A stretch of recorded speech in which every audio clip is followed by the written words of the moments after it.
I'm sorry for the unappealing meal my unattractive daughter-in-law has prepared. My mother-in-law scolded me in front of our relatives during my father-in-law's 60th birthday celebration. She's not only unattractive, but also inept. I'm truly ashamed. What a disaster. Where was my dependable husband, who always cared for me? Was he tending to our daughter? He was nowhere to be found. As soon as I arrived at my in-laws' house, feeling fit as a fiddle, my mother-in-law suddenly complained of chronic back pain and became unable to move as the party preparation began. She delegated all the preparation work to me. Later, she continued to belittle me in front of our gathered relatives who were there to celebrate my father-in-law. She turned the once lively and cheerful mood into something resembling a wake. Then, my father-in-law stood up and broke the silence. Is that all you have to say? No one could have foreseen the series of unimaginable events that this single phrase would trigger. I'm Sarah, and I'm 35 years old. 6 years ago, I married my husband, Michael, who is 3 years younger than me. We also have a 5-year-old daughter. My mother-in-law seemed displeased with me since I was older than her son. Every time we visited her house during New Year's, Memorial Day, or national holidays, she'd make sarcastic remarks at me in my husband's absence. I wish I had a younger, vibrant, and cuter daughter-in-law, not a woman full of age spots like you. Do I really look that old? Yes, very! Don't you see your own face in the mirror every day? It does hurt to be criticized about your appearance, especially as a woman. But I thought it was better not to make a big deal of it since we had only met a few times a year. However, this seemed to irritate her even more and she began to use more harsh words. You're quite thick-skinned for an old woman. You don't get upset no matter what I say. I find it annoying that you don't show a shred of modesty. Yeah. What should I say to my mother-in-law, who only says things that make me feel at a loss for words? In front of my husband, she hides her true dark nature and speaks kind words to me. My husband seems to have no idea that I'm being mistreated by her. But if I were to accidentally vent my frustrations, I would likely be the one blamed, so I've always held back. Visiting the house with my mother-in-law present felt truly burdensome. However, it was a significant celebration for my kind father-in-law's 60th birthday. Many relatives were gathering, and we were having a grand event, so I decided to attend. My father-in-law is a quiet man who doesn't talk much, but he wraps me in his subtle kindness. When I'm feeling down because of my mother-in-law's nasty words, he gently approaches me and speaks to me. Sarah, if you're having a hard time, feel free to tell me. If it's alright, I'd like to be there for you. I wonder if my father-in-law realized that I was being harassed by my mother-in-law. But to protect me from further harassment behind the scenes, he consciously refrained from openly supporting me. To celebrate such a warm-hearted father-in-law, our family left early in the morning and drove 3 hours to our in-laws' house. I was feeling a bit under the weather with the low-grade fever and lingering fatigue, so my husband Michael took it upon himself to do all the driving. On reaching my in-laws' place, my mother-in-law stepped lightly out of the front door with a gleeful expression. Well, well, look who's here. It's been a while, Michael. You should show your face more often. Oh dear, you look tired. Well, I've been driving non-stop, so it can't be helped. I see, you've worked hard. I'll get the bed ready right away. Why don't you go rest in the back room? I think I'll take you up on that. Sarah, you should get a rest too. You've been taking care of the kid in the car. You must be tired. Besides, you don't seem well. Oh dear, Michael, you didn't know?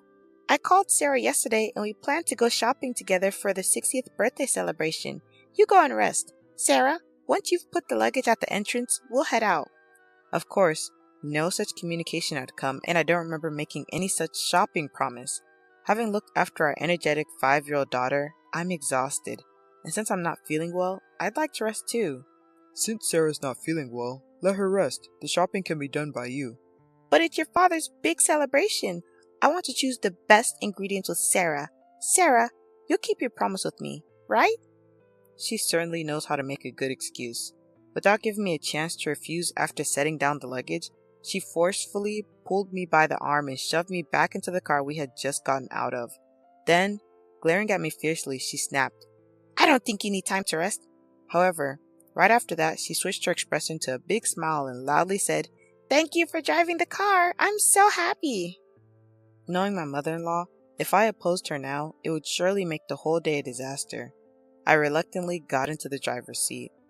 I'm fine, so Michael, you just rest. I'll go shopping with mother-in-law. As I tried to hand over our daughter to Michael, mother-in-law took my daughter from my arms and swiftly seated her in the child seat, quickly closing the door. Looking after the child is a mother's duty.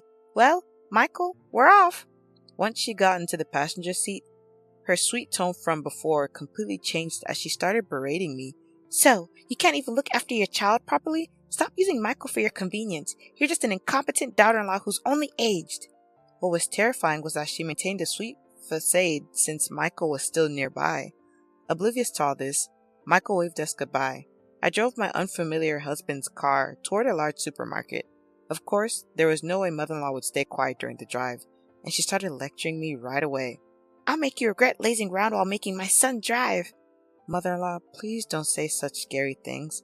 I've been feeling feverish and fatigued since this morning. Your poor health is due to your bad management.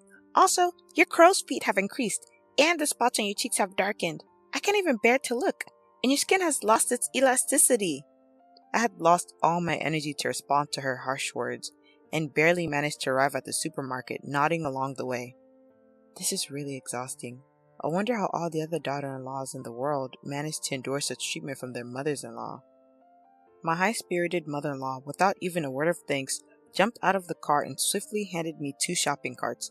You're so slow. Get a move on. When I tried to avoid the crowds, she swiftly moved forward, filling the shopping basket with luxury foods like USDA prime beef, crab, salmon roe, and melons. And then she started to add in things clearly not needed for the day. Mother-in-law, do we need these urgently? I asked. We're bulk buying, so we don't have to come to the supermarket again and again. You should know that without being told, she replied. Feeling helpless, I let her do as she pleased. By the time we finished shopping, the 2 baskets were piled high. We're going to check out. Hurry up, stop dilly-dallying.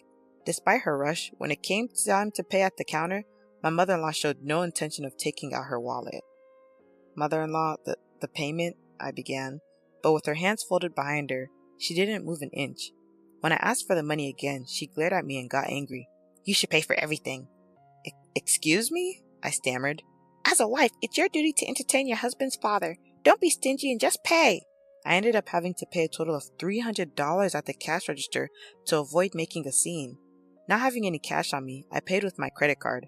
As a part-time worker trying to raise a child, this was a significant blow to my finances. And to make matters worse, I had brought $300 as a birthday gift for my father-in-law's 60th birthday, but I couldn't use that. The expense meant I would have to cut back even more on our living costs in the future, and the burden that had already been heavy just became even heavier. I wonder how I should tell this to Michael. If I report this, mother-in-law might cause a fuss. During the car ride home, my mother-in-law kept hurling insults at me. It was almost impressive how many different insults she could come up with. By the time we arrived home, my husband was still asleep, probably due to exhaustion. Upon seeing this, my mother-in-law smiled slyly and began to take advantage of me. After you put away the groceries, go weed the garden right away. Please, can I rest a bit? You have no right to defy your mother-in-law. This is the consequence for making Michael drive alone. So this is what you meant by making me regret, I murmured. If you have time to move your mouth, just go and move your hands. Hurry up, we're short on time. After weeding, clean the bathroom and the toilet. Despite the unfairness of the situation, I had no choice but to endure it for the day. I weeded the garden and then cleaned the grimy, yellow-stained bathroom and toilet, thinking that once the 60th birthday celebration was over, I wouldn't have to see my mother-in-law for a while. My husband woke up just as I had finished cleaning and looked surprised to see me. Sarah, are you okay? If you're not feeling well, don't overwork yourself. Take a break now. Thank you. I'll take you up on that offer. Ouch! That hurts! Just as I was about to lie down, my mother-in-law suddenly let out a loud yell, clutching her back. Although she had been lively just moments before, she started complaining about sudden back pain. My mother-in-law, who always presents a gentle demeanor in front of my husband, suddenly let out a weak voice. This is troublesome. My back hurts so much, I can't do anything. My chronic back pain has flared up again. I won't be able to cook before the relatives gather. Sarah, you're my only hope. But oh, what should I do? As much as her sorrowful demeanor seemed to be staged, if her chronic back pain was genuine, then it would indeed be impossible for her to stand in the kitchen. Reluctantly, I pushed my weary body, asked my husband to look after our daughter, and started cooking. Sarah, are you sure you're okay? I'm fine. I always cook, remember? To my husband, I put up a brave front, but my body was already fatigued. Yet, it was an important day for my father-in-law. I felt that I couldn't afford to take a break. My head is spinning, and somehow the smell of food is making me sick. But I have to keep going for my father-in-law. After I managed to finish cooking, my father-in-law came into the kitchen to check on me. You've worked hard. Thank you for preparing all this food. Not at all. It's for you. Please enjoy it later. After that, the relatives started gathering one after another. Everyone wished my father-in-law well, creating a lively atmosphere. As we finished the toast and were about to start eating, my mother-in-law started saying something shocking. I'm sorry, everyone, but due to my chronic back pain flaring up on this important birthday celebration, the food was all cooked by my daughter-in-law. I apologize for the unappetizing food made by my unattractive daughter-in-law. Both my father-in-law and husband froze at my mother-in-law's sudden outburst.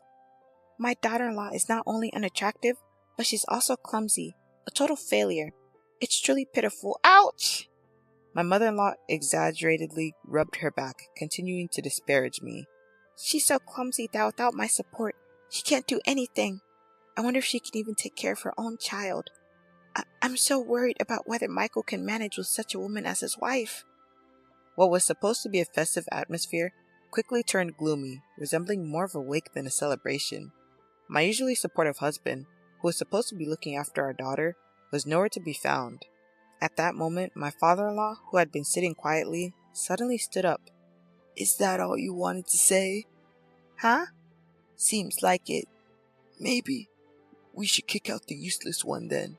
Following his words, my husband entered the room, holding our daughter in a suitcase. His face was unusually stern. Dad, as you said, I've packed her stuff. My mother-in-law smiled at the sight, seemingly pleased. Sarah, looks like you're getting kicked out. Hehehe. But to her surprise, my husband handed the suitcase to her. What? My father-in-law's booming voice added the final blow. Take that and get out of this house right away! Although she seemed unable to comprehend what was happening, my mother-in-law quickly understood the situation. Why should I be the one kicked out? It's Sarah who's useless. The bathroom is always covered in mold, the toilet left dirty, and you call Sarah useless when you barely cook anything? Not to mention how harshly you've been treating her. I've had enough. It's the mother-in-law's duty to discipline the daughter-in-law. I was only pointing out her shortcomings. Discipline? What era do you think we're living in? Realizing that an angry father-in-law, eyebrows raised, wouldn't take her side, mother-in-law turned to her usual theatrics and began crying to my husband. Michael, don't misunderstand. We might need to take care of your father someday, right? So, I was teaching Sarah how to be a good wife. As tough as that was. Take care of him? That's a laugh. I won't be fooled by you anymore. You've just been bullying Sarah. Even today, despite feeling unwell, she came along to celebrate Dad's 60th birthday. Sarah volunteered to celebrate, didn't she? Don't lie. You also made her pay for the groceries, didn't you? I found a receipt from today in her bag when she was trying to take out candies for our daughter. It shows that Sarah paid with her credit card. I just asked her to pay because I didn't have any cash on hand. I was planning to pay her back, honestly. Really? If I hadn't noticed, you would have just kept quiet. I've turned a blind eye to the common mother-in-law and daughter-in-law issues, but you're going too far. I'm fed up with living with a spiteful old woman.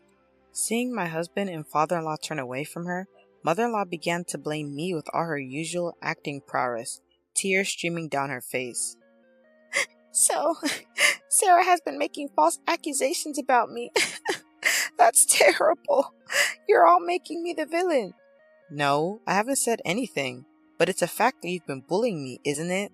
For the sake of father-in-law and my husband, who had gone to great lengths for me, I gathered the courage and spoke the truth for the first time. I would no longer let mother-in-law have her way. That's right. We heard about it from Mia. We also know about the nasty comments you made about Sarah at the supermarket and in the car. Afterwards, you made Sarah do all the weeding and cleaning the bathroom and the toilet. Yeah, Grandma was mean to Mommy. She made her clean a lot of places. You can't trust what a child says. Mia doesn't lie. Let's check the dash cam footage. That should clear everything up.